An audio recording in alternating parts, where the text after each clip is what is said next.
Hello, everybody. Today we're going live with Sonalika Sahay, the supermodel, on our platform at the Women Inspiring Network. So Sonalika is just going to be joining us. I can already see Sonalika. Sonalika has been a face of many international models globally, as well as she's worked with in many countries. Just to give you all a bit of a preview about the Women Inspiring Network, we took shape during lockdown and we've had a 10 million reach. We have a very interesting series currently going on our platform called The Winning Minds, where we have leading women authors talking to our Win Ambassador Amrita Chaudhary. And last week we did a conversation with Nainika Mehtani, who'd written the screenplay for the movie Shakuntala Devi. Our series with IIT has done extremely well. Hi, Hello. Sonalika. So Hi, how are you? welcome on Women Inspiring Network. And I was just telling all our viewers that Women Inspiring Network actually took shape during the lockdown. So it's been 5 months and we've had a great reach of 10 million viewers. We've actually collaborated with IIT, where we did a series called Fashion, Tech and Sustainability, Jai Hmm. Hind College.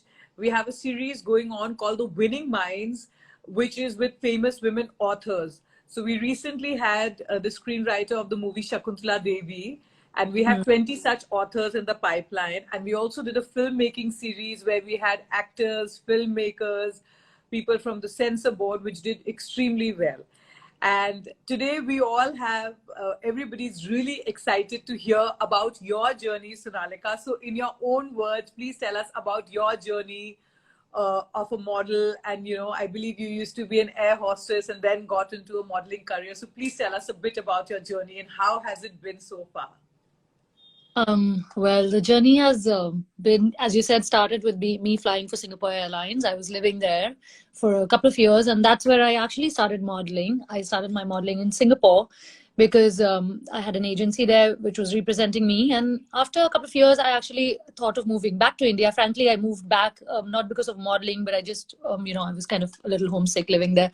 So I decided to come back, and that's when I signed up with Elite Model Management in India. And thereon I've been modeling in India, and it kind of took, kicked off well for me. So I kind of have been doing this for the last couple of years, and it's been a fantastic experience. I've loved it. Every minute of it has been great.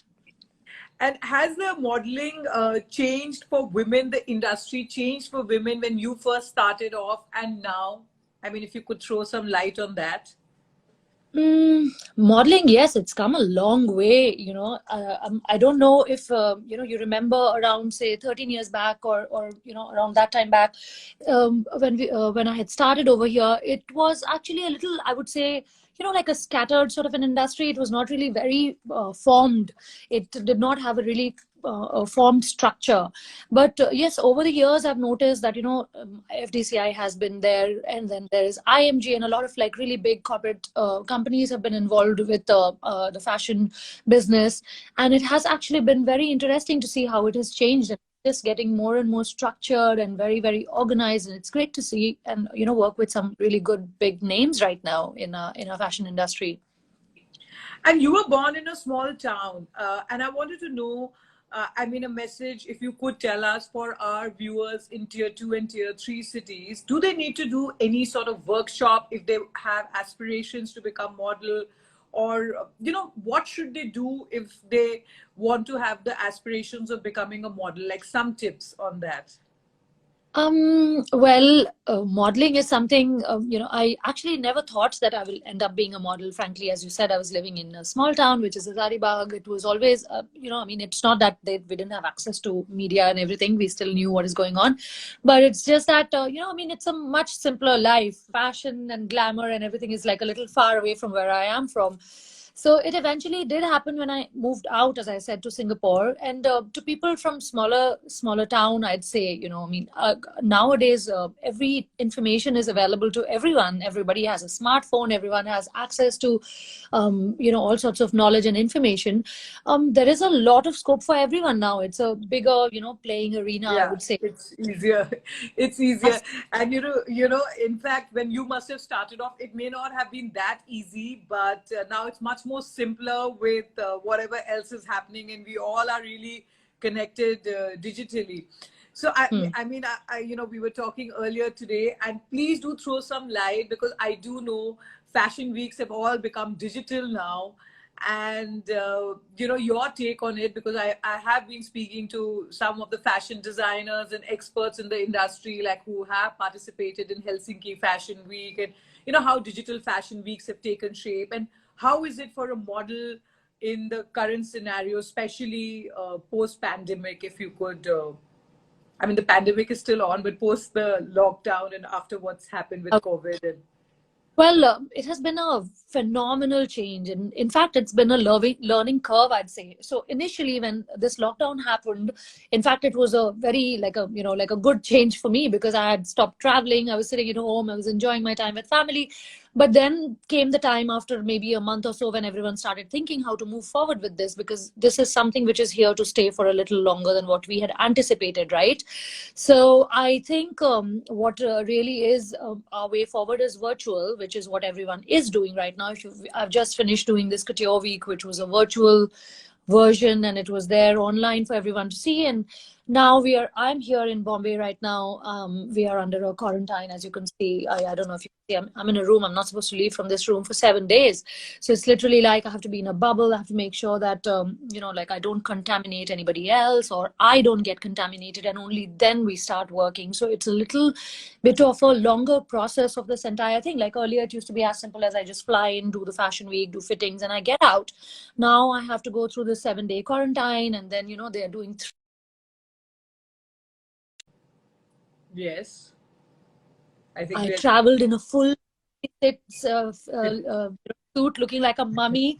I don't think so. Because people were actually laughing, but I mean, We did see that picture. We did see that picture on her Insta sheet. so it's just been like an experience. I mean, I was feeling like a fool, but then I was feeling also safe, right? Because I have to Yeah. make sure, because I'm traveling and I'm shooting different places, I could be a potential, like a danger to others. So I need to make sure I don't harm anybody. So I'm trying to keep myself as protected as possible, and I'm trying to see, make sure that I travel safely for sure. So yeah, that has been one.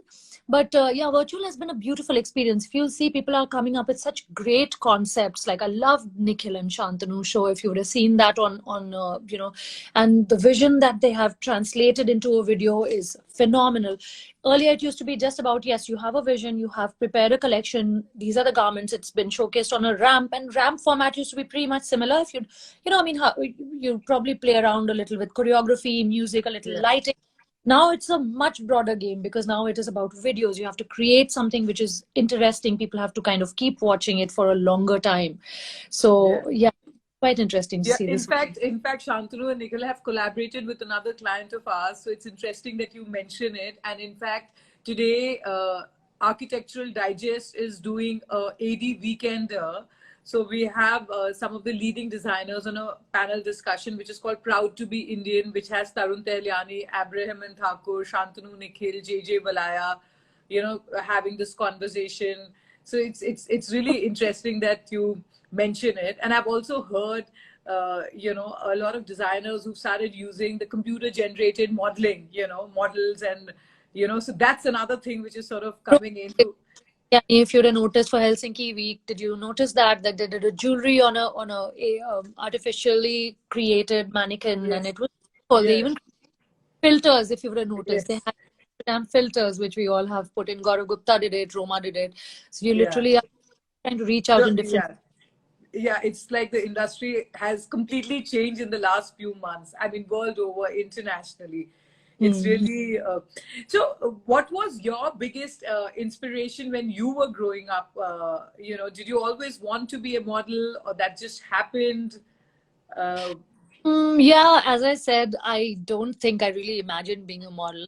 My dad always used to say this, yes, that, I mean, you can do fashion modeling. It's a great career. We had this, like a talk, but definitely I never expected myself to end up in the fashion industry. So it was quite, I mean, it's something that just came my way and I kind of got into it and it worked. So it was not something very planned. But yes, I do feel that, I mean, a lot of people now, they can actually plan it properly. If they plan it properly, if they have good enough representation in the industry, it can work out very well for a lot of people. Yes.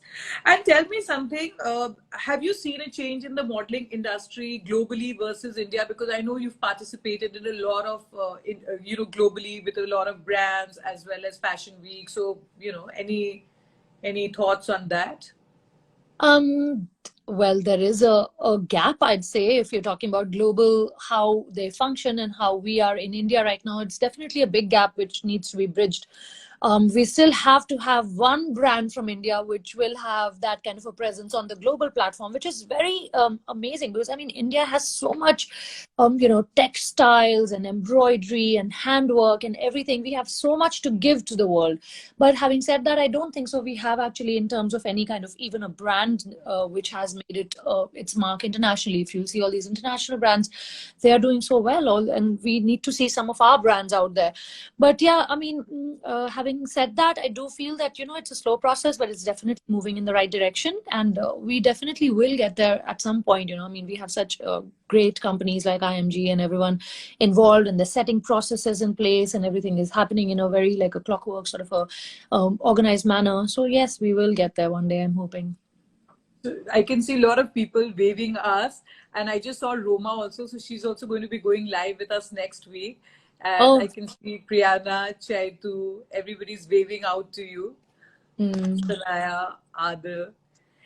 And so how much of a your advice to our young viewers, how much of a confidence and glamour play a role in being a successful model?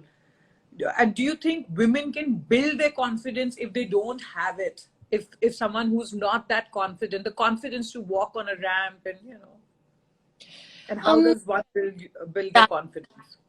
I'd say something that I mean, you need a little practice walking on the ramp. So definitely, a little bit of having a full training for ramp walk, it definitely helps. So if one can get some kind of a training, it'd be helpful because these days it's not a time when you can just go and fumble anywhere. Everything has become so professional. You need to deliver from your first entry on the ramp, and you need to be noticed from that point. So it's always good to go in prepared, I'd say. But yeah, I mean, if you're talking about glamour, how much of that plays a role in deciding whether one wants to be a model or not? Everyone just comes here for the sake of glamour, I'd say. Everybody comes here with a little starry-eyed, thinking it's beautiful, glamorous world, which it is. I'm not denying that, but there's also a lot of hard work. There's a lot Hard of things work. along with it. So yeah, you need to kind of keep all of Yeah, that in I mind. know that when you guys have to do a lot of practice backstage, and those are hours and hours Yeah, of till five. choreography, and Yeah, everybody just sees the last 20 minutes on the ramp. yes, true. So we Please tell us like about your typical day. Like if you have to do a show, how does it start? How does it the actual show? If you could shed some light in your own words. So on a normal day, which is not normal right now, but before COVID, I'd say a normal schedule of a show is pretty simple. We normally do we do fittings first, which is either one day before or maybe 2 days before, depending on how much time the alteration the designer requires. Mostly it's just one day before. So you do trials, you tell them your alterations, whatever you need to be fitted into, and then they call you for rehearsals. So that also is maybe a day before in the night, because if it's outdoor, then they need the dark space to kind of practice with the lights and everything. So that is one. Otherwise, it is in the daytime. If it's indoor, then they call us a little early, rehearsals in the morning, which goes into a hair and makeup, which is also a very extensive process because there's around 14, 15 models in every show, and everyone takes a little time to get dressed and get their hair and makeup done. And then we go into changing our garments, happens literally just maybe half an hour before the show is to kick off. So if it's a 9:30 show, 9 o'clock is when we start changing. It takes a little while to get into the first outfit. Then we all queue up. line up outside, and the show starts off. Once the show starts, then it's like madness in backstage. I don't know if you've seen how we run like horses as soon as we exit. So it's literally like a 2 minutes change time between every outfit. Yeah. So we do two or three normally in a show, 2 entries or 3 entries. And the time to change is really, really very, very less. So this is one thing which you'll notice in the green room, which happens pretty often. Roma, everyone will tell you, nobody wants a sari, frankly. Even though I love wearing sari, but just wearing a sari in the middle of a show is such a painful experience. So everyone's fighting, saying, no, can you take the sari? Can you please give the sari to someone else?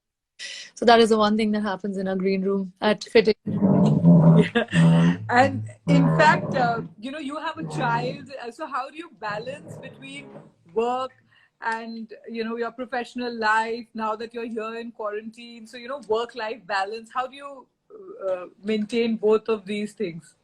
It's a bit of a struggle. So really, if you ask me, I had to kind of really plan this whole trip, because right now, as I said, it's not a 2 day travel for me. Earlier, I would come out and I'd just do a show and go back. So it was easier to get out for 2 days.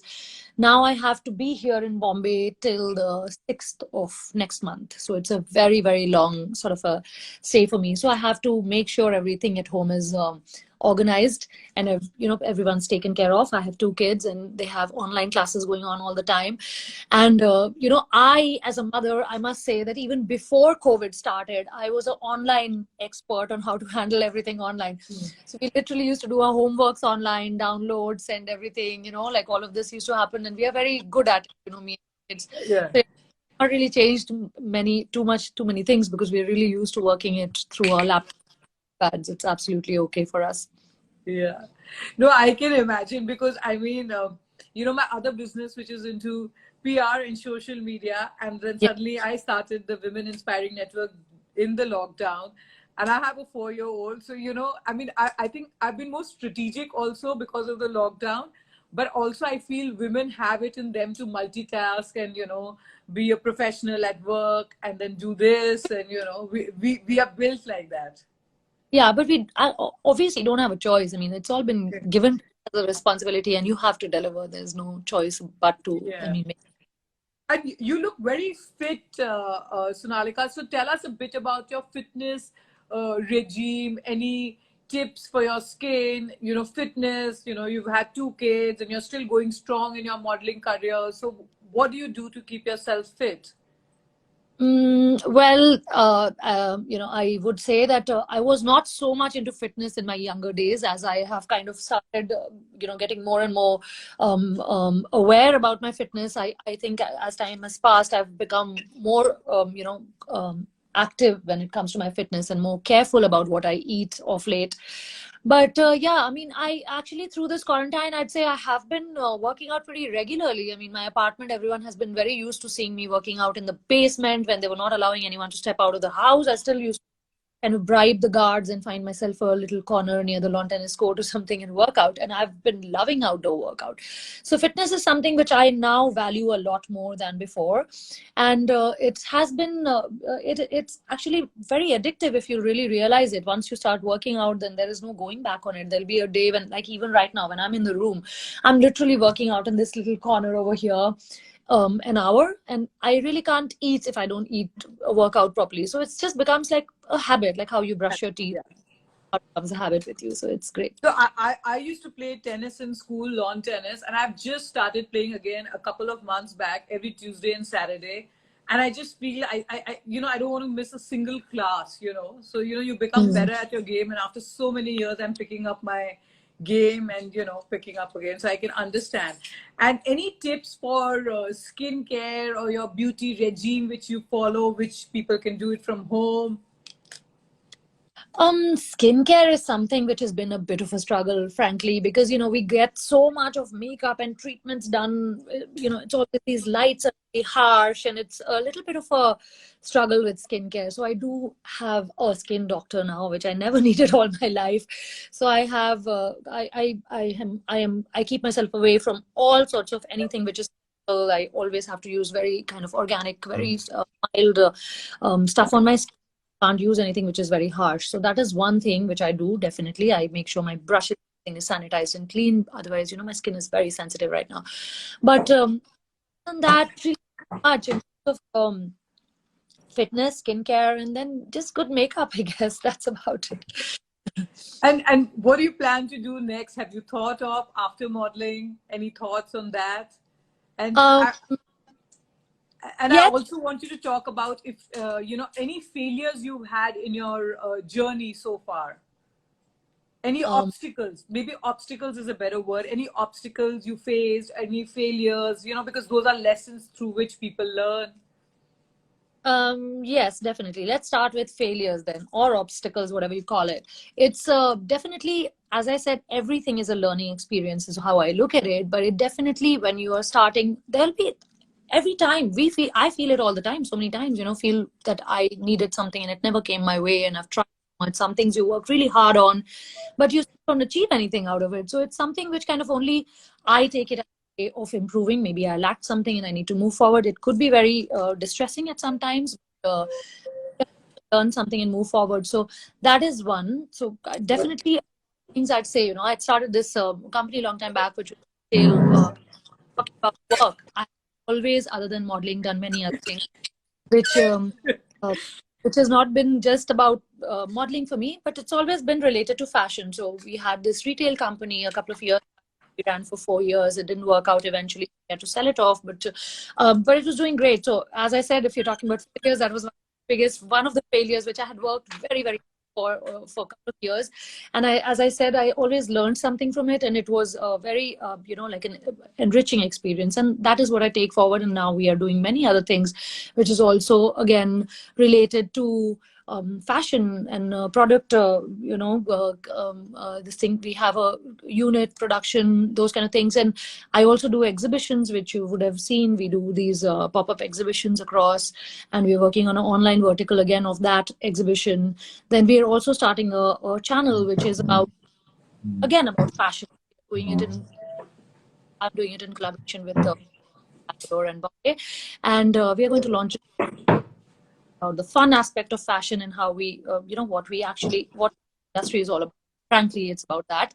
Then, yeah, so a lot of things during this COVID time has materialized in a bigger manner. I mean, earlier it was going on at a slower pace, because even if you have staff and office, unless and until you're really whipping down on something, you don't achieve it, right? You would have noticed it because you have your Yes. own everything, you have to be there. So yeah, this time I've utilized pretty well, I'd say, and I am kind of moving forward in a lot of different projects together, 2 or 3, not too many, but yeah, it'll all be out there now. And any last positive, inspirational, winning message for our viewers who are watching us today? Like one winning message for all our viewers. I always end up giving a message to the women viewers for some odd reason. I'm sure that there's a lot of men watching well out there. My message to every woman out there is, as you said, we are meant to multitask. But a lot of times I've noticed that a lot of my friends who are extremely intelligent, they have achieved, in the sense that they have worked their way into getting really high degrees and everything. And eventually I see them stepping back from their work and not working for whatever reasons. It could be kids, it could be family, it could be us. So we tend to, as women, always give a priority to everything else but ourselves. It is a thing that a lot of people do. A lot of my really great, intelligent friends also do that. So I have this message for all the women out there that it is great to actually have family as your priority. Even I do. But having said that, do not put yourself on the back seat. And then 10 years down the line, they all realize that, oh my God, I never lived self, right? And then it's sometimes a little too late to react to it. So I would always say, women, please give priority to yourself. Please make sure you live for yourself, even if it's a few hours a day. Maybe it's just a workout or a yoga session or something. Do something for yourself every day and it'll feel great. So yes, that is one message I want to send out there through your channel to everyone, all your women viewers especially. Make Yes. sure that you achieve what you want to achieve in this lifetime. Yes. Thank you so much, Sonalika, for that message. Because as you know, Women Inspiring Network is an inspirational storytelling platform, and we create, share, and inspire women. It's a movement to pay. Inspiring Network was created was because globally I was part of a lot of women leadership and women entrepreneurship events. where I met, a lot of Fortune 500 CEOs and C positions women. And I was like, we should have something like that for the women of our country. So thank you so much for inspiring us today. And for all your viewers, if you would like to talk about any of your story to do with mental health, we have some specials going on. We come out where we did 100 positive stories of women during lockdown, 100 positive voices. We did a webinar with 70 speakers. We have special series on filmmaking, authors. Next, we'll be starting a fashion and sustainability series. So it's been a great journey for the last 5 months. And thank you, everybody, for our support. And thank you, Sonalika, so much for joining us today. And we This look forward to having you on our platform again sometime soon. definitely. Thank you. Thank you. Bye-bye.